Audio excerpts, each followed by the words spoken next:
Today I'm going to show you how to select the best clear product for your roof leak repair.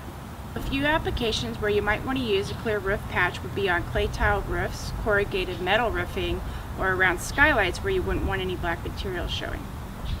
Typically you'll discover you have a roof leak when it's been raining. For demonstration purposes, I'm going to show you how to apply this product to a wet surface.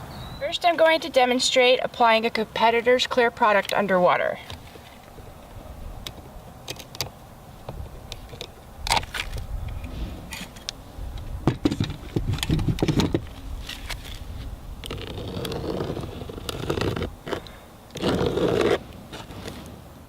Now I'm going to demonstrate applying the Henry 212 crystal clear sealant underwater.